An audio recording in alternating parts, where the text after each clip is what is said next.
constitution des sociétés, constitution de la société anonyme. Il faut maîtriser parfaitement le schéma de comptabilisation de la société anonyme, c'est le plus complet. Vous maîtrisez celui de la société anonyme, ensuite comptabiliser une constitution de SARL ne pose aucun problème. Donc avant tout, bien maîtriser celui de la société anonyme. La société anonyme, nombre d'associés, capital, divisé en actions, constitué entre des associés qui ne supportent les pertes qu'à concurrence de leurs apports, avec un capital minimum de 37 000, actions d'apport. Alors, le nombre d'associés ne peut être inférieur à 7. Les actions d'apport.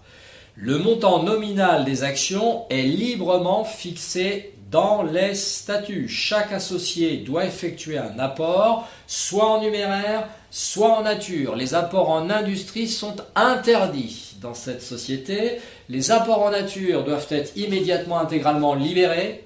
L'évaluation faite par un commissaire aux apports et les actions de numéraire sont libérées au minimum, retenez bien cette règle, au minimum de la moitié de la valeur nominale à la constitution. Les deux cas restants seront libérés selon décision du conseil d'administration directoire dans un délai de 5 ans à compter de l'immatriculation au registre du commerce. Très important de bien maîtriser ces règles. Les écritures de constitution, avec tout d'abord la constatation des promesses d'apport. La société en formation va donc avoir une créance sur ses associés. Ils promettent d'apporter ce capital. Ces créances vont être comptabilisées dans le 456 et ensuite il y a des sous-comptes. 456.11 apport en nature, 456.15 apport en numéraire. Je rappelle que les actions de numéraire, au minimum, il faut verser la moitié du nominal. Et si ces apports ne sont pas intégralement libérés à la constitution, la partie appelée du capital représente une créance exigible pour la société, enregistrée dans le compte 45621, actionnaire capital souscrit appelé non versé, et la partie non appelée est aussi une créance, mais qui n'est pas exigible immédiatement. Elle ne le deviendra que lorsque les dirigeants auront décidé d'effectuer l'appel du solde du capital. Par conséquent, cette créance du montant non appelé figure dans le compte 109 au débit. La contrepartie de 109 sera le 1011. Je tiens à préciser que ces deux comptes sont liés, 109, 1011.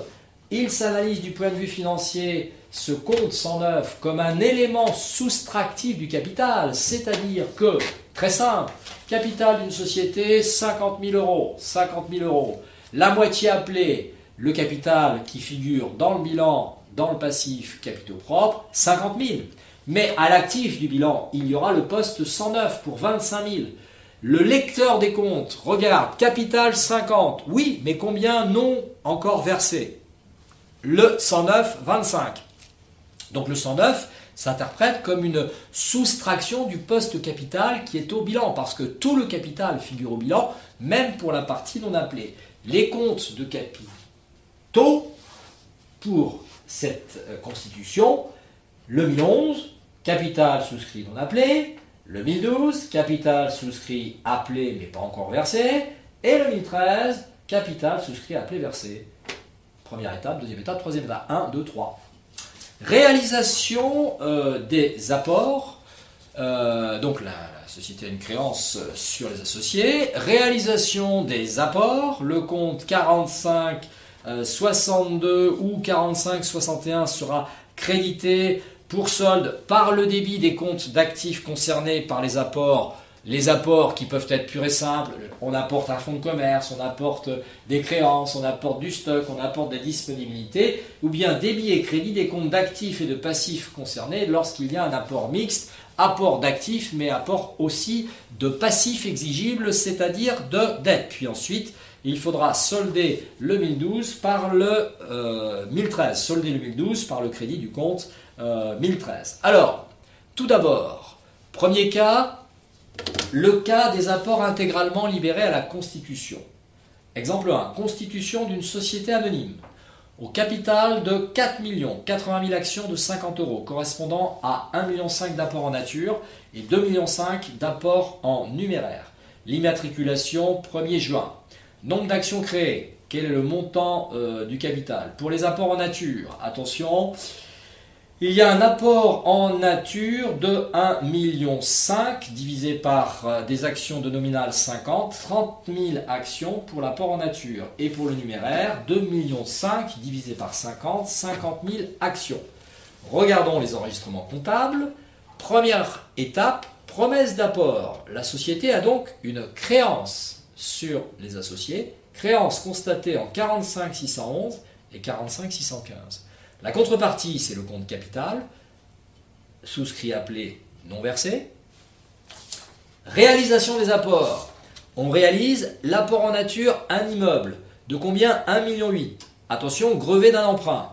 Donc on a bien le poste 213 construction, 1,8 million, le poste emprunt 300 000, l'apport en numéraire 2,5 millions, donc la banque débitrice, et les comptes 45 611 et 45 615 constatés dans la première partie, première écriture, sont soldés. Ensuite, le 1012 devient du 1013, et puis le 1013 devient du 101, virement pour ordre, puisque maintenant tout a été entièrement libéré. Le cas de l'apport en numéraire partiellement libéré. Exemple 1 suite. Envisageons maintenant une libération par fraction de cet apport en numéraire, libéré de ce minimum légal. Nombre d'actions créées, toujours pour l'apport en nature, 30 000 actions, toujours pour l'apport en numéraire, 50 000 actions. Maintenant, attention, le montant du capital versé. L'apport en nature, 1,5 million, ok. L'apport en numéraire, la moitié de 1,5 million, la moitié pardon, de 2,5 millions, ce qui fait donc 1,250 million. 1,250 million plus les 1,5 million, le montant du capital appelé versé sera de 2,750 millions. Le montant non appelé, c'est la moitié du numéraire. Alors on regarde les écritures. On va retrouver les 45 611 et les 45 615. Seulement maintenant, dans le 45 615, je n'ai plus 2,5 millions, je n'ai que la moitié de 2,5 millions. Et l'autre moitié, qui sera appelée ultérieurement dans les 5 ans, étant 109. Le 1012 se retrouve créditeur, mais maintenant il faut rajouter le 1011. Je vous l'ai précisé, 109 et 1011, ce sont des comptes qui sont liés. Si l'un est débité, l'autre est crédité. 109 au débit, 1011 au crédit. Nous continuons. Réalisation des apports. La banque débitrice pour combien maintenant? La moitié du numéraire, 1,250 million. Le poste construction, le poste emprunt. Les comptes 45 611 et 46 615 soldés. Le 1012 devient du 1013 pour le montant libéré, 2,750 millions, y compris les apports en nature. Il y a des frais de constitution qui s'élèvent à 2000, dont 200 euros de TVA. Deux solutions possibles. Soit charge, méthode préférentielle, 6226 honoraires. Ou soit inscription à l'actif, frais d'établissement, frais de constitution dans le 2011. Deux possibilités. Retenir l'une des deux selon l'hypothèse du sujet. Appel et libération du solde du capital dans les sociétés anonymes. Je rappelle, la moitié doit être versée à la Constitution, le surplus doit être versé dans le délai de 5 ans.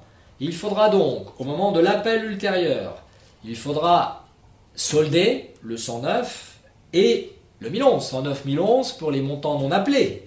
Et nous aurons la constatation de la créance dans le compte 45 621.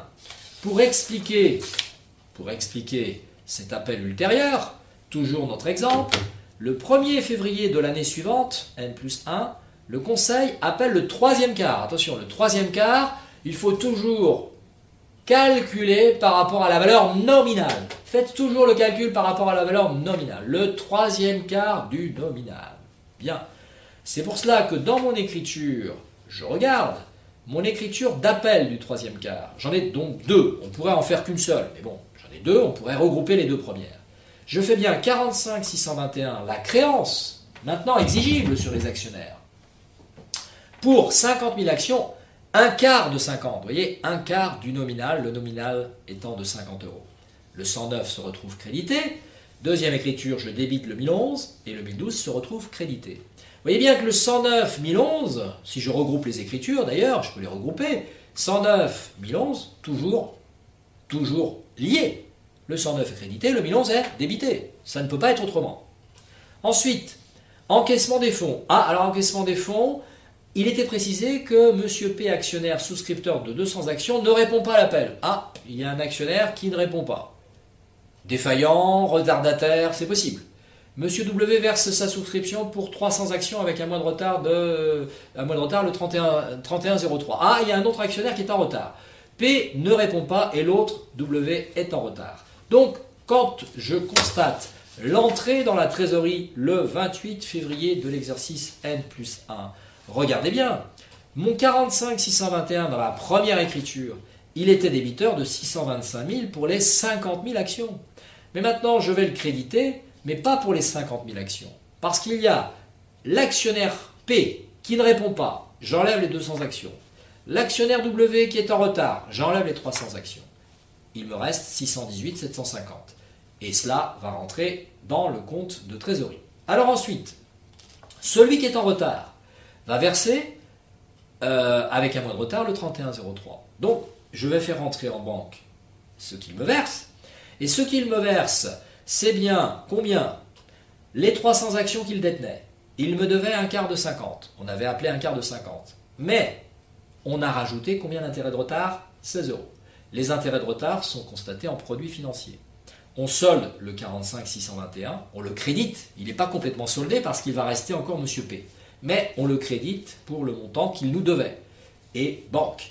Le 1012 devient du 1013 pour le montant qui est versé. Attention, tout n'a pas été versé puisqu'il y a un actionnaire qui est pas le retardataire, le défaillant. Le retardataire, le problème est réglé. Mais il reste le défaillant. Alors ce défaillant, que devient le défaillant? Ces actionnaires qui peuvent être défaillants, que va-t-il se passer? Dès la date limite de libération atteinte, la société peut compter des intérêts de retard, on vient de le voir avec l'actionnaire retardataire. À défaut de libération par l'actionnaire à une époque qui est fixée, à une date qui est fixée, la société va poursuivre le recouvrement de sa créance en vendant ses actions non libérées. Donc la société va lui adresser une mise en demeure. Après cette mise en demeure, la société va constater cette défaillance et les actions seront vendues aux enchères publiques si les titres ne sont pas cotés ou bien vendues en bourse dans le cas où il y a une cotation des titres, procédure qualifiée d'exécution en bourse. Nous allons utiliser un compte actionnaire défaillant qui est le 4566 actionnaire défaillant de façon à régulariser sa situation. Alors il va falloir comprendre le principe de l'actionnaire défaillant. Je vais d'ailleurs vous l'expliquer au tableau ensuite. Je vais faire tout simplement un petit schéma. Mais avant, l'exemple 1 suite.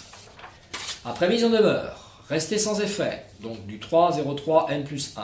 Monsieur P, qui n'avait pas répondu à l'appel du troisième quart. Les 200 actions sont vendues aux enchères publiques à un autre actionnaire qui s'appelle Monsieur T pour une somme de 8000, libéré des trois quarts. Ce qu'il faut comprendre, c'est que celui qui va remplacer le défaillant, en fait, va le remplacer et il va en fait acheter ses actions et ces actions seront libérées des trois quarts. Pourquoi? Parce que Monsieur P avait déjà libéré la moitié. Le troisième quart, on va le récupérer avec la vente. Et celui qui remplace, il remplace l'actionnaire défaillant. Mais comme la société n'a pas encore appelé le quatrième quart, eh bien l'actionnaire qui le remplace, Monsieur T, qui remplace Monsieur P, eh bien cet actionnaire versera le quatrième quart lorsque la société appellera ce quatrième quart. Donc il faut toujours bien comprendre ce que veut dire libérer les trois quarts. C'est-à-dire que Monsieur T sera dans l'obligation de verser le quatrième. Les actions ne sont pas totalement libérées. Il y a des intérêts de retard, il y a des frais. Alors regardez le principe de l'actionnaire défaillant. Le plus simple est de schématiser son compte.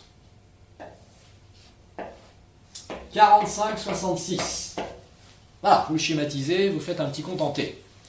Et on regarde. Le 4566 se retrouve débiteur de combien? N'oubliez pas que nous avions appelé. Et quand nous avons appelé, nous avions débité le 45 621 créance sur les associés. Eh bien, le 45 621, il faut le solder maintenant. Il restait en fait les 200 actions de M. P pour un quart de 50 €, le troisième quart. On débite, c'est normal, on débite le 45,66 pour combien? 2005. L'actionnaire défaillant doit, débit, créance, doit à la société. Bien. Deuxième écriture, on vend les actions de cet actionnaire défaillant. On les vend. On les vend combien? 8000. Si on les vend, ces actions lui appartenaient. Donc il faut bien lui remettre le produit de la vente. Donc on le crédite pour 8000. Créance. Créance 2005, le troisième quart que l'on appelait. Dette, le produit de la vente. On lui doit les 8000. Ce n'est pas terminé. Il y a des frais de retard. Il y a des frais, il y a des intérêts de retard. Les intérêts de retard sont des produits financiers, revenus de créances diverses.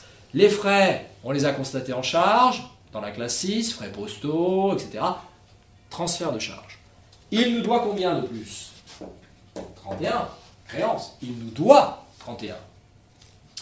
Quel est le solde de son compte après avoir vendu?